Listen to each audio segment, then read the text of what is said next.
और जुलाई का महीना शुरू हो चुका है। 18 जुलाई को या 19 जुलाई को इसकी नेक्स्ट बर्निंग है। उस नेक्स्ट बर्निंग के अंदर जो है वो आप देखेंगे कि इसकी मजीद बर्निंग होगी तो ये 1 पॉइंट समथिंग रह जाएगा, यानी कंटिन्यूसली ये बर्निंग होती चली जा रही है और कंपनी इसको बर्न करते करते अप्रोक्सीमेटली 16, 18, 20 महीने के अंदर 20 बिलियन के ऊपर ले आएगी, 20 बिलियन के ऊपर, यानी सिर्फ 20 अरब की सप्लाई रह जाएगी। और कम्युनिटी कितनी है? ऑलरेडी 1 अरब 40 करोड़ की कम्युनिटी हो चुकी है। तो 1 करोड़ 40 करोड़, 1 करोड़ 40 लाख लोगों की, चले 1 अरब भी होगा अगर मुंह से निकला तो 1 करोड़ 40 लाख लोगों की कम्युनिटी बन चुकी है। और टोकन्स कितने रह जाएंगे? यहां से कम्युनिटी बढ़ती चली जा रही है, वहां से टोकन्स की सप्लाई कम होती चली जा रही है। अगर थोड़ी देर के लिए आप ये भी समझ लें कि यहाँ पर जो है वो 2 करोड़ की कम्युनिटी भी हो जाए, तो 2 करोड़ की कम्युनिटी का मतलब ये होगा कि अगर हर एक बंदे के पास 1000 टोकन भी हुए तो 20 बिलियन पूरे हो गए। ठीक है, तो बड़ी कम्युनिटी का ये बेनिफिट है। और अगर ये कम्युनिटी बढ़ते बढ़ते जो है वो 10 करोड़ तक पहुंच जाती है तो इसका मतलब होगा कि 20 बिलियन का मतलब है कि हर एक बंदे के पास जो है वो सिर्फ 200 टोकन ही होंगे ऑलमोस्ट। तो ये बर्निंग हो रही है। इस बर्निंग के साथ इस कंपनी ने एक मैकेनिज्म जोड़ा इसकी इंटरनल प्राइस का, क्योंकि इसको लॉन्च किया गया था आईटीओ के तहत, इनिशियल टोकन ऑफरिंग के तहत। तो इसलिए आमतौर पे जब आईटीओ करती है कोई भी कंपनी तो वो अपने टोकन्स को बेचने का इख्तियार नहीं देती यूजर को, बल्कि उनके हैंड ओवर भी नहीं करती मोस्ट ऑफ द केसेस, क्योंकि आईटीओ का मकसद ही होता है कि कंपनी को टाइम गेन करना होता है उस वक्त में, ताकि वो कुछ ना कुछ यूजेबिलिटी क्रिएट करे, कुछ ना कुछ उसके लिए डिमांड क्रिएट करे मजीद। लेकिन यहाँ पर इस कंपनी ने कम्युनिटी के बेनिफिट के लिए कि जो लोग जुड़ चुके हैं, जो लोग इसमें टोकन कमा रहे हैं, वो लोग टोकन को ट्रेड भी कर सके, वो लोग टोकन को ट्रांसफर भी कर सके, इसीलिए लोगों के टोकन उनके हैंड ओवर कर दिए गए, जिससे लोग नए टोकन बना सकते हैं। इसका जो पोटेंशियल चार्ट है प्राइस का वो आपके सामने है। इसको 0.012 की प्राइस पे इस कंपनी ने आईटीओ में लॉन्च किया था। उसके बाद बर्निंग के ऊपर इसकी प्राइस 0.02 हो गई, 0.03 हो गई, 0.05 हो गई, 0.06 हो गई, यानी 6 सेंट हो गई। इसकी अगली जो प्राइस होने की जा रही है वो 7 सेंट हो जाएगी, फिर 8 सेंट हो जाएगी, फिर 10 सेंट, फिर 20। ये इंटरनल प्राइस है, ये एक्चुअली इसकी वैल्यूएशन है बेसिकली कंपनी की तरफ से।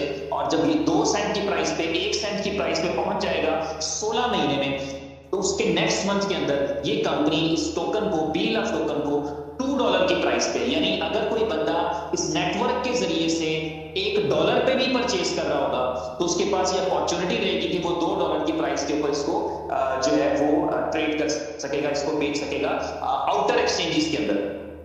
इस टोकन को लेने का तरीका क्या है? इस टोकन को खरीदने के लिए या इसको बेचने के लिए, यानी इसको ट्रेड करने के लिए फिलहाल आपके पास, क्योंकि एक्सचेंजेस पर नहीं जा रहा, तो फिलहाल एक ही ऑप्शन मौजूद रहेगी, वो है स्वैपिंग का एक फीचर, जो कि BLF नेटवर्क की एप्लीकेशन में है। नेटवर्क की एप्लीकेशन क्या है ये भी मैं आपको बताऊंगा।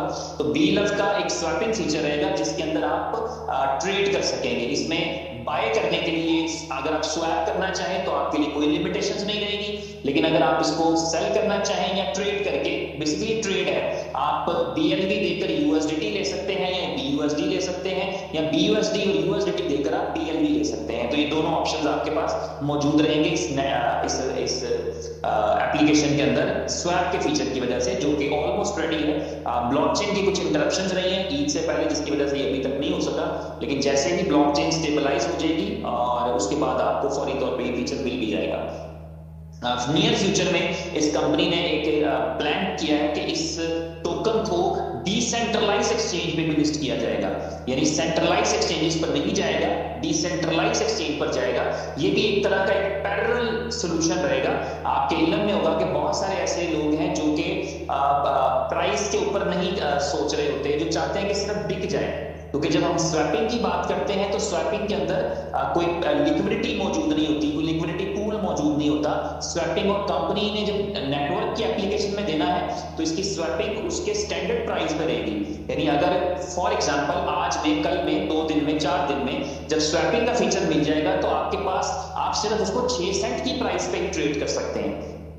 लेकिन इन द लॉन्गर रन आगे चलकर कंपनी का ये प्लान है कि वो डेक्सा के ऊपर, एक डिसेंट्रलाइज एक्सचेंज के ऊपर इसका पेयर दे दे, जहां पर लोगों के पास ये अपॉर्चुनिटी रहे कि वो यानी जो प्राइस अवेलेबल हो रही है उस पर बेच सकें। और ये ऐसा इसलिए किया गया है ताकि वो मार्केट जो इर्रेगुलर मार्केट है उसकी बजाय, क्योंकि इर्रेगुलर मार्केट में दिक्कत कोई नहीं होती, मैं नहीं समझता, मैं अपना पर्सनल अगर व्यू आपको दूं, सारे मेरे भाई सुन रहे हैं, लोग सुन रहे हैं, मेरे पर्सनल पॉइंट ऑफ व्यू के अंदर ये सेलर की मर्जी होती है किस प्राइस पे बेचना चाहता है।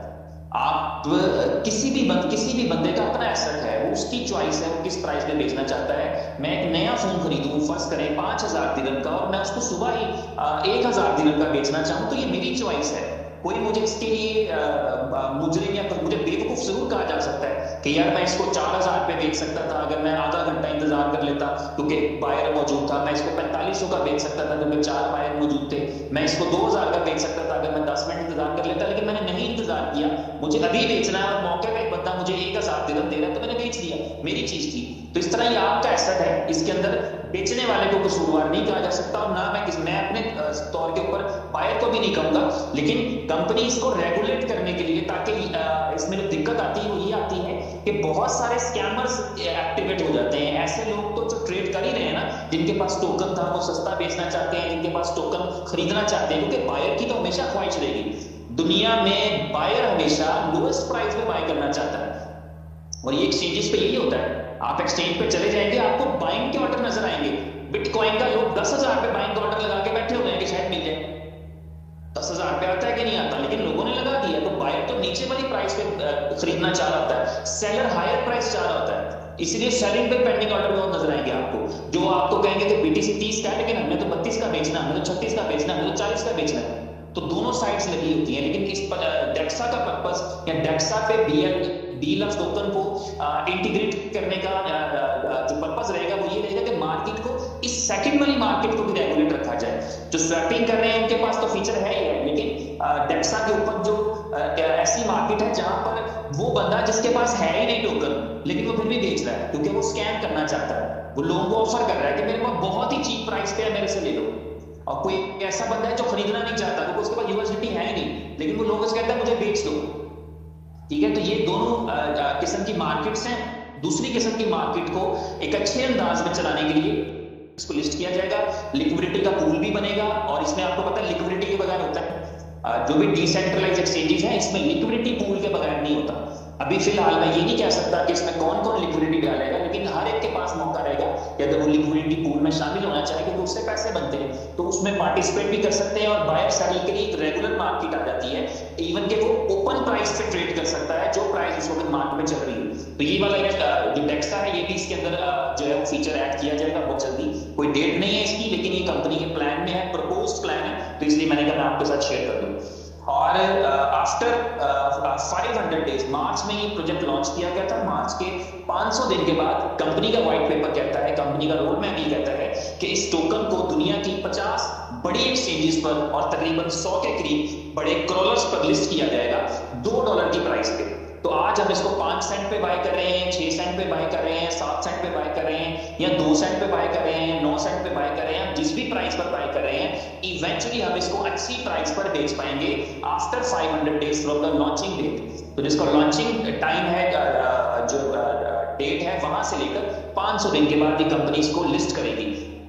जब इस किसी भी कॉइन को आप किसी भी मार्केट के अंदर लिस्ट करने के लिए जाते हैं तो उसके बाद पहला स्टेप तो आपका लिस्टिंग का रहता है। आप देखेंगे कि जब लिस्टिंग हो जाएगी तो जो ऑर्डर स्टार्ट में लगेंगे वो तो आसानी $2 पर बेच पाएंगे, क्योंकि $2 के ऊपर कंपनी जब लिस्ट करने के लिए जाती है तो लिस्टिंग में अंदर सेंट्रलाइज एक्सचेंजेस में आपको लिक्विडिटी रखना पड़ती है। जब आप बाइनेंस के ऊपर इस टोकन को लिस्ट करेंगे, आप KuCoin पर लिस्ट करेंगे, तो आप उसके साथ लिस्टिंग के साथ साथ लिक्विडिटी भी डालेंगे।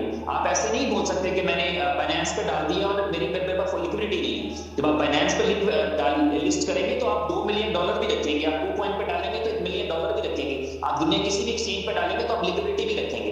लेकिन वो लिक्विडिटी जो है, उस लिक्विडिटी को इस्तेमाल करते हुए अगर सिर्फ सेलिंग आ रही होगी तो नतीजा ये निकलेगा कि बहुत थोड़े वक्त के अंदर क्या होगा कि कुछ लोग तो $2 पर बेच जाएंगे, फिर बाकी $1.25 पे आ जाएंगे, बाकी 1.5 पे आ जाएंगे।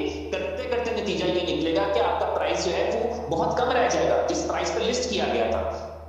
तो इसलिए सिर्फ $2 पर लिस्ट करना काफी नहीं रहेगा, लिक्विडिटी ऐड करना काफी नहीं रहेगा, बल्कि उस टाइम पे उसको $2 से ऊपर ले जाने के लिए, $2 की प्राइस की बजाय $4 पे ले जाने के लिए, $6 पे ले जाने के लिए, $10 पे ले जाने के लिए, $100 पे ले जाने के लिए आपको चाहिए होता है रियल टाइम में बायर्स, रियल टाइम में यूजिबिलिटी, रियल टाइम में कोई रीजन, कोई वजह चाहिए होती है, ऐसी ऐसी कोई लॉजिक चाहिए होती है जिस लॉजिक की बेस के ऊपर जो है लोग उसको बाय करें। तो इस कंपनी का एक प्रॉपर इकोसिस्टम है।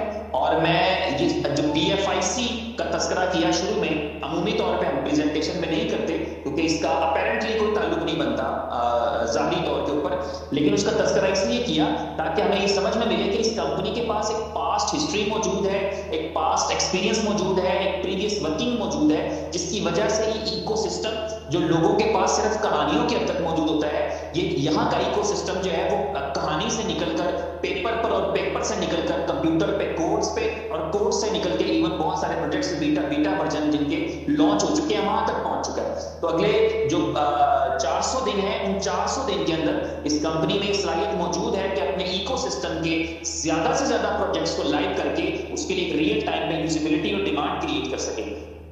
इसके इकोसिस्टम में BeLove टोकन के इकोसिस्टम में डिफरेंट प्रोजेक्ट्स हैं।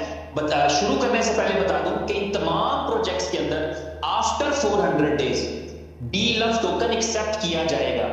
तो इसलिए मैं आपको सिर्फ उसकी साइंस बताऊंगा। बहुत सारे लोग कंफ्यूज होते हैं कि आज एक्सेप्ट हो रहा है या कल होगा या हफ्ते बाद होगा या 10 दिन बाद होगा। इनमें से बहुत सारे प्रोजेक्ट्स हैं जो कि अभी शायद 2-3 प्रोजेक्ट्स इसी महीने में लॉन्च हो जाएं, कोई 1-2 प्रोजेक्ट अगले महीने में हो जाएं, कोई 2-4 प्रोजेक्ट उससे अगले 2-4 महीने में हो जाएं। तो प्रोजेक्ट्स लॉन्च होते रहेंगे, उनके अंदर जो यूजेबिलिटी है वो नेटिव कॉइन की रहेगी। BFIC के नेटिव कॉइन की, BFIC ब्लॉकचेन का जो नेटिव कॉइन है, BFI है, BFIC है, उसकी रहेगी। लेकिन आफ्टर 400 डेज उसकी यूजिबिलिटी के साथ साथ उसमें जो दूसरी यूजिबिलिटी ऐड की जाएगी वो BeLove टोकन की जाएगी।